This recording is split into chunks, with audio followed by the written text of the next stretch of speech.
des personnes privées des libertés en droit positif congolais, appelées communément des détenus au niveau de police nationale congolaise. Nous allons parler avec deux praticiens du droit. Maître Célestin Kassala, bienvenue. Merci. Voilà. Maître Serge Bavouré, bienvenue. Merci. Voilà. Et vous savez très bien, vous deux, vous êtes membres de l'ONG Promotion des droits humains Arche d'Alliance. C'est ça? Bien sûr. Oui, mais en fait, avant qu'on entre dans les vifs de notre sujet, un peu en quelques lignes, c'est quoi l'Arche de l'Alliance, ONG? Merci de la question. Je vais commencer par saluer vos nombreux téléspectateurs qui nous suivent au Congo et ailleurs, à l'étranger.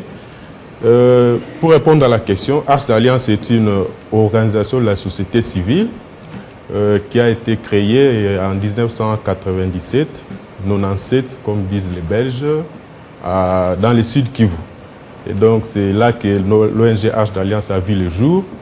Elle a été créée par ses membres fondateurs, tous juristes. Et donc nous avons actuellement notre siège qui est établi à Kinshasa, mais nous sommes opérationnels dans 8 provinces, en tout cas sur les 26 qui composent la République démocratique du Congo. Voilà, Maître Serge Bavouré, vous êtes là aujourd'hui, nous sommes en train de parler de droits des détenus. Est-ce qu'on aimerait quand même beaucoup plus savoir par rapport à ce droit en République démocratique du Congo, parce qu'il s'observe certainement certaines déviations, certaines violations des textes à la matière. Vous, qui êtes praticien du droit, qu'est-ce que vous pouvez certainement éclairer nos téléspectateurs? Alors, merci pour la question. Alors, quand on parle des détenus, nous les voyons sous 3 angles, effectivement. Alors, au niveau de la police, nous avons les détenus qu'on appelle les gardés à vue. Donc, la garde à vue, effectivement, qui est une période, une mesure privative de liberté qu'un OPJ prend pour continuer les enquêtes, de poursuivre les enquêtes qu'il a dans un dossier. Il poursuit quelqu'un qui est accusé de faits infractionnels. Alors, il y a au niveau du parquet ce que nous appelons les détenus également. Au niveau de la police, ce sont des suspects, mais au niveau du parquet, ce sont des inculpés. Nous les appelons les prévenus. Ils sont mis sous mandat d'arrêt provisoire et ils vont dans une maison d'arrêt. Nous n'en avons qu'une seule ici à Kinshasa, qui est la prison de Makala. Mais il y a aussi des détenus définitifs qui ont été condamnés par un jugement définitif. Là, ils sont en train de purger leur peine. Alors, dans toutes ces 3 catégories, les détenus ont des droits reconnus par la Constitution et par beaucoup des instruments juridiques internationaux. Ils ne peuvent pas être torturés.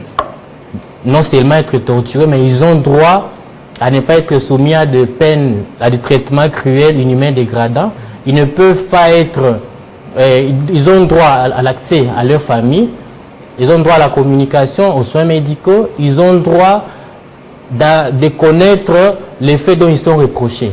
Quand on arrête quelqu'un, l'OPJ ou le ministère public au niveau du parquet... Mais tout ça, ce sont des théories. Est-ce que vous, en tant que membre de cette ONG, est-ce que vous donnez à pouvoir mener toutes ces enquêtes s'il y a réellement respect de tout ce que vous êtes en train d'énumérer? C'est ce que nous sommes même en train de faire dans les projets que nous exécutons actuellement avec le financement de l'Union européenne et l'appui technique de RCN Justice et Démocratie. Alors, ce projet, c'est un projet de lutte contre la torture et autres traitements cruels, inhumains, dégradants. Nous avons un paquet d'activités dans ces projets. Alors, plus précisément, les monitoring délais de détention. Là, nous appelons CACHO, les amigos de la police nationale congolaise, que nous monitorons fréquemment. Nous appuyons également les activités des magistrats. C'est vrai nous allons revenir. Il y a un constat amer qui s'est fait que la plupart des cachots, les cachots de la police nationale congolaise ne remplissent aucun critère de viabilité et sont incommodes. Il n'y a aucun respect des droits de l'homme. Et tout ça, c'est ça le problème, parce que tout ce que vous parlez, des respects patati, mais on se rend compte que sur terrain, c'est autre chose. Maître Célestin Kassala, précisément, doit être un détenu, ou précisément, doit avoir lieu la détention selon la loi. Sur pied de la loi, les lieux pour garder à vue, c'est bien les cachots tenus par un officier de police judiciaire. Les cachots. Voilà. Pas au niveau des Makala. Non. En tout cas, parlant de la garde à vue, les lieux consacrés par la loi, c'est les cachots. Garde à vue, c'est de combien? 48 heures? C'est 48 heures le délai légal. Il est de 48 heures. Peut-être que si on a le temps, on va revenir en profondeur par rapport à cette question du délai. Mais je voudrais, pour terminer, par rapport à votre question, dire que les lieux de détention ou pour garder à vue les suspects, c'est bien les cachots tenus par un OPJ. Mais il faut tout de suite préciser que ces cachots doivent être quand même salubres. Ce n'est pas des cachots qui ne garantissent pas. Mais actuellement, ces cachots, tels que vous les dites, là, ça laisse à désirer. Il y a des odeurs nauséabondes. Les gens qui vivent là-bas, la plupart sortent malades. Et est-ce que ça ne contredit pas ce que vous êtes en train de mener comme lutte? C'est un constat vrai et c'est un constat amer que nous avons nous-mêmes fait par l'expérience avec l'activité que nous menons dans le cadre du projet. Il est un fait que les cachots tels qu'ils se présentent au niveau de la ville de Kinshasa et même ailleurs posent problème. Il y a un problème de promiscuité, il y a un problème d'aération, il y a un problème d'hygiène. C'est beaucoup de choses que nous avons relevées et pour lesquelles nous œuvrons dans le sens d'obtenir des changements au niveau des acteurs judiciaires, parce qu'il faut dire que le procureur général, c'est lui qui a le pouvoir de veiller. En fait, je veux dire que l'OPJ relève du procureur de la République ou du procureur général. Et donc, il appartient au procureur général de veiller à ce que les cachots soient tenus dans les conditions qui garantissent le respect des droits humains. Tout ça, ce ne sont que des théories. Tout ça, ce ne sont que des théories. Mais vous ne voyez pas que le travail que vous êtes en train de faire, ça ne produit pas. C'est quoi les résultats de ça? C'est quoi les résultats de ça? Parce qu'aujourd'hui, lorsque vous partez dans des cachots, c'est que vous dénoncez, vous allez le trouver là-bas. Oui, voilà. Alors, à quoi bon? On peut vous donner peut-être un agrément pour que vous fonctionniez en RDC alors que le droit des détenus ne sont pas respectés. Absolument. Alors, je voudrais achever mon idée. C'est le travail que nous faisons même, de sensibilisation, d'explication, en plus de ce que nous faisons en termes d'accompagnement des acteurs judiciaires, des autorités publiques. Parce qu'il y en a beaucoup. Hein. Il y a beaucoup d'ONG en ce sens-là, mais jusque-là, rien ne change. Vous verrez qu'il y a des causes. Peut-être qu'on va y revenir. Allez-y. Il y a beaucoup de choses. En premier, c'est d'abord un problème par exemple, au niveau des cachots. S'il y a un suivi régulier du magistrat auprès de l'OPJ, c'est déjà un effet dissuasif qui peut faire en sorte qu'il n'y ait pas ces cas-là ou peut-être qu'il y ait moins d'abus au niveau des OPJ. Mais il y a une autre cause, le manque de formation.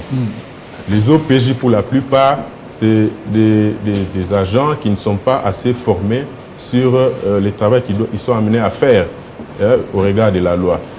Il y a un problème de recyclage. Ceux qui sont formés, et ils le sont une fois, et sur 5 ans, 10 ans par exemple. C'est des choses qui sont en train d'être élevées en termes de causes, mais il y a beaucoup plus que ça. Mais il y a aussi au niveau même de la population une sorte de méconnaissance des droits. Tout ça, c'est un paquet de problèmes qui fait que la situation, ou en fait les conditions de détention, surtout au niveau de la garde à vue, ne sont pas... Est-ce que vous êtes fier, M. Kabour, parce que tout ça, c'est... Est-ce que vous êtes vraiment fier de votre travail? Parce que oui, ONG Arche d'Alliance, vous n'êtes pas les seuls. Il y en a plusieurs qui travaillent dans le respect des droits humains. Et toujours avec tout un chapelet de bonnes intentions, nous voulons tenir salubre les cachots, mais ils sont là, ils peuvent faire 5 ans, 10 ans. Les cachots demeurent toujours. Le mouroir de certains détenus. Alors, vous devez savoir que les changements, c'est un processus. Mais alors, ça prend du temps. Ça prend du temps. Malheureusement, pour nous, nous ne sommes pas à la place des décideurs. Nous ne pouvons qu'avec des actions de plaidoyer, parce que nous n'évoluons pas à vase clos. Nous sommes dans une grande coalition des ONG contre la torture. Alors, mais contre la torture continue à... Oui, elle continue. Il y a des cas, des gens ici. Malheureusement, et que nous Donc, dénonçons. vous aviez failli à votre mission. Nous n'avons pas failli. Alors, parce que c'est que nous... La torture sous 21e siècle, Oui. alors qu'il y a des ONG qui sont là. Malheureusement, comme je viens de le dire, ce n'est pas à nous de faire appliquer les instruments juridiques. Là, je parle de la Convention. Mais vous n'avez même pas dénoncé. de On a 84. vu la toute dernière torture, Oui. les cas d'Olivier Mpungu. On l'a fait. Et jusque-là, Et même, soit dit en passant, on a un avocat, parce que Maître vous l'a dit, on n'évolue pas en vase clos. Nous évoluons dans le cadre d'une coalition des ONG qui vous n'avez militent pas en dénoncé faveur- ça médiatiquement comme les autres. Si, nous l'avons on a fait, nos peut-être canaux. que vous n'êtes pas au On a courant. dénoncé et on a même fait plus parce qu'on a commis un avocat de la coalition pour assister la partie Parce que Oui. nous étaient les réseaux Oui. sociaux, peut-être ces cas allaient passer inaperçus. Alors. On ne connaîtrait pas ça. Alors que vous êtes là, par contre, c'est vous qui allez certainement commencer à dénicher ces cas. Mais nous Parce que dénonçons. des Il y cas a- sont légion. Nous sommes journalistes, Voilà. nous recevons beaucoup de plaintes. Et lorsqu'on reçoit des plaintes, on se dit, mais où sont les organismes des droits de l'homme qui, chaque fois, qui nous cassent des tympans pour parler des respects des droits humains, alors que même, c'est comme s'ils ne font pas leur travail. Alors, je vais vous informer que ce que vous dites est vrai, mais nous ne pouvons pas être aussi partout. C'est vrai qu'il y a d'autres ONG qui font la même activité dans le même domaine, mais je vais vous informer que nous avons beaucoup de cas au niveau de l'auditorat des garnisons de Gombe, auditorat supérieur de Matete. Nous avons beaucoup de cas, beaucoup de victimes dont nous assistons. Nous avons commis des avocats, nous assistons non seulement juridiquement, judiciairement, mais aussi médicalement, c'est-à-dire la victime qui est torturée, nous la prenons en charge. Non seulement médicalement, mais aussi psychologiquement. Et enfin, nous faisons une réinsertion socio-économique dans la société, c'est-à-dire la personne qui est torturée, c'est-à-dire qu'elle a été un peu dépouillée de tout ce qu'elle avait, elle peut être amputée d'un organe vital. Alors non seulement que nous la soignons, mais aussi nous contribuons à ce qu'elle puisse être installée, donnant des microfinances. C'est-à-dire nous faisons notre part, mais c'est à l'État de faire la plus grande part. Il a signé des accords, des conventions internationaux pour assurer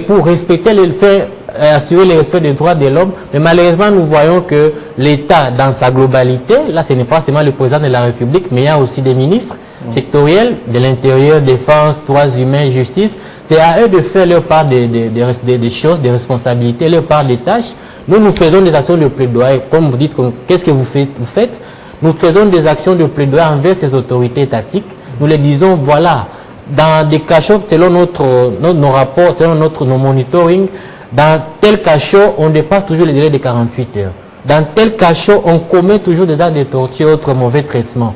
Et nous verrons qu'il y ait changement. Voilà, vous voyez qu'il y a changement, je vous garde toujours. Oui. Alors, lorsque un OPJ ne respecte pas le droit des victimes, c'est quoi la sanction? Alors, Qu'est-ce qui est prévu? la sanction, elle est d'abord pénale.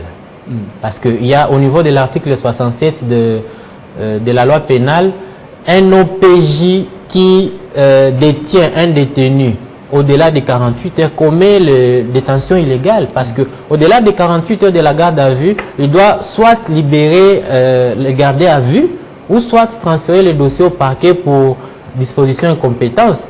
Et au-delà de ça, un OPJ qui commet un acte de torture ou autre mauvais traitement, il est puni sur base de l'article 48 quater et consort de la loi de 2011 incriminalisant la torture. Ce sont des peines trop lourdes que le législateur a prévues pour décroyer ce genre de comportements criminels. Nous constatons qu'il y a certains détenus qui sont transférés à la prison centrale de Makala. C'est quoi? C'est une violation? Les détenus Oui. qui sont... Bon, un détenu transféré par le parquet. Oui, mais ce n'est pas une violation parce que si ça suit le cheminement normal, c'est-à-dire le gardé à vue a été transféré au parquet, dans les délais bien sûr, et le magistrat instructeur, dans les 5 jours, l'accord a fait un mandat d'arrêt provisoire, et dans les 5 jours, il doit le prendre devant la chambre des conseils pour vérifier sa détention, la légalité de sa détention. Mais ce n'est pas une violation, si seulement ça se Même fait au là. niveau de ces percas, il y a aussi des détenus. Il y a des détenus, oui, mais il y a surtout les détenus préventifs. Ceux qui sont mis sous mandat d'arrêt provisoire.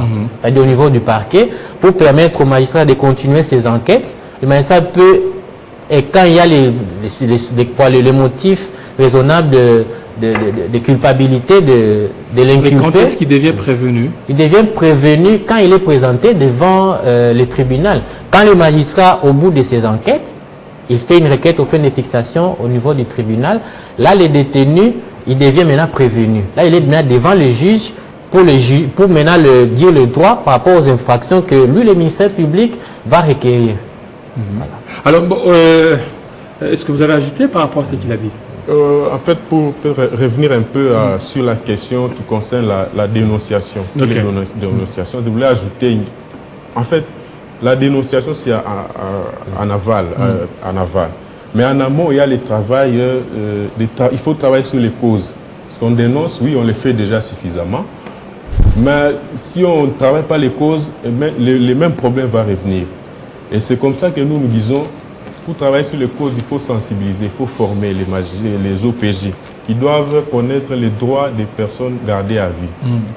Et c'est quoi ces droits par rapport Il y a d'abord, le premier des droits, c'est d'être informé des motifs pour lesquels on est arrêté.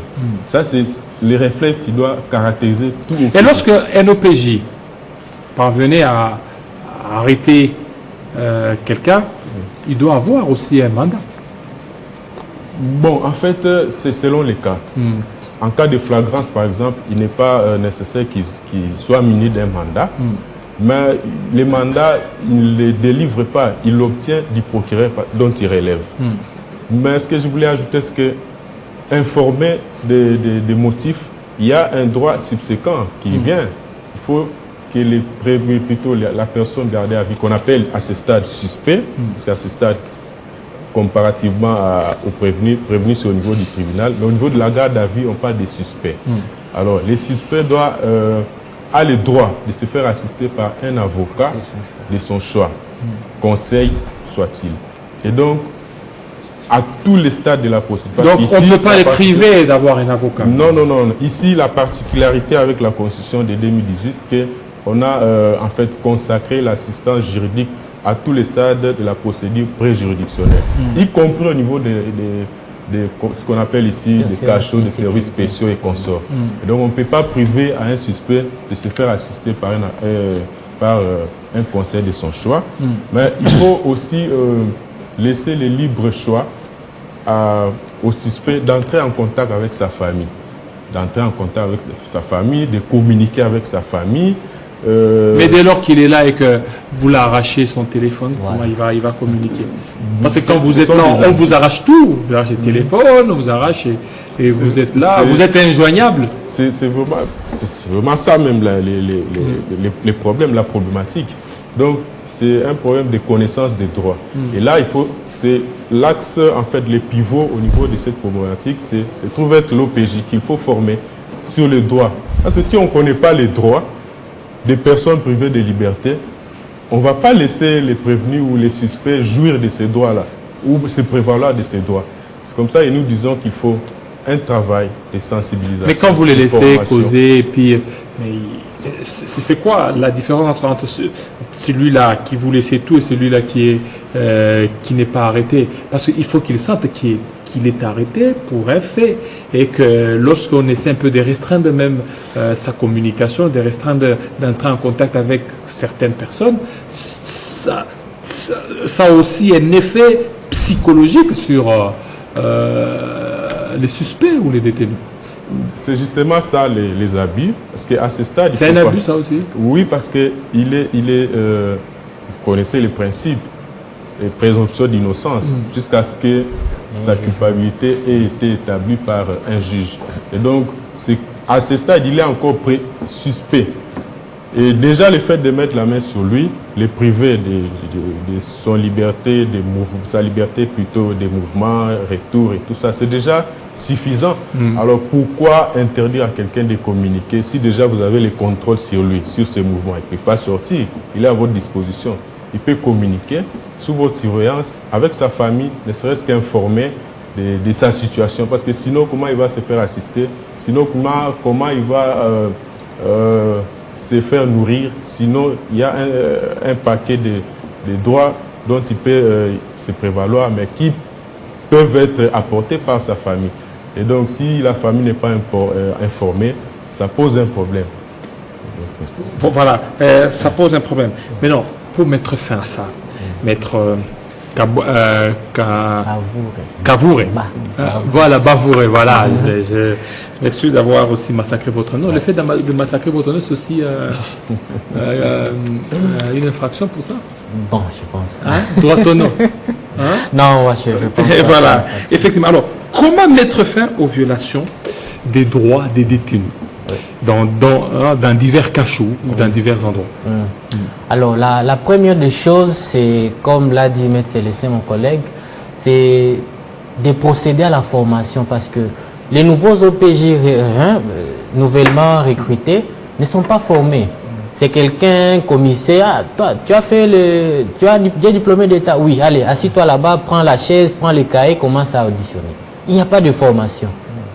Pour ceux-là qui sont assermentés, ont l'habilitation, il n'y a pas de recyclage de temps en temps par, normalement, leur chef direct, c'est le procureur de la République. C'est comme ça que nous, ONG, en tant soit peu, nous suppléons à cette carence-là. Il faut la formation. Des deux, il faut qu'il y ait des contrôles réguliers au niveau des magistrats du parquet parce qu'ils ont un travail routinier de contrôler ces cachots, de contrôler le travail des OPJ et aussi, parce que quand ils font la descente, nous appuyons bien sûr ces contrôles-là sur quelques parquets, nous parlons de Kalamu, nous parlons de Njili, ainsi que Kinkole. Quand il faut vraiment qu'il y a violation des droits de l'homme, droits des détenus, dépassement des délais, la plupart des magistrats libèrent sur le place. Donc s'ils le font fréquemment, 1 ou 2 fois par semaine, ça peut, un temps soit peu, causer la diminution de ces violations. Mais il y a également l'impunité. Parce que l'OPJ, il se permet de commettre tous les actes possibles. Les procès en cours nous en dit plus. Parce qu'ils considèrent la torture comme un fait normal. Donc ils considèrent comme un détenu a droit d'être torturé, pendant que ce n'est pas comme ça. Ce n'est pas le cas. Et si un monsieur comme ça, son chef lâche d'abord les sanctions disciplinairement et au niveau supérieur, il est face à ses responsabilités au niveau de l'auditorat, ça peut diminuer. Alors, on a fini avec vous quelques minutes seulement, ou secondes, hein, parce qu'on fait déjà signe de la fin de l'émission. Oui. Quelques secondes. Peut-être pour ajouter rapidement à ce que Maître a déjà dit, il faut aussi, nous pensons à notre niveau, vulgariser la loi portant criminalisation de la torture. Cette loi qui a été promulguée en 2011 et qui criminalise la torture en tant qu'infraction autonome. Parce qu'avant, c'était une infraction qui faisait... Merci beaucoup, Maître Kassala Madila, de votre passage. Maître Serge Bavouré, merci beaucoup pour pouvoir nous éclairer sur le droit des détenus en République démocratique du Congo. Restez branchés sur Télé 50. À très bientôt.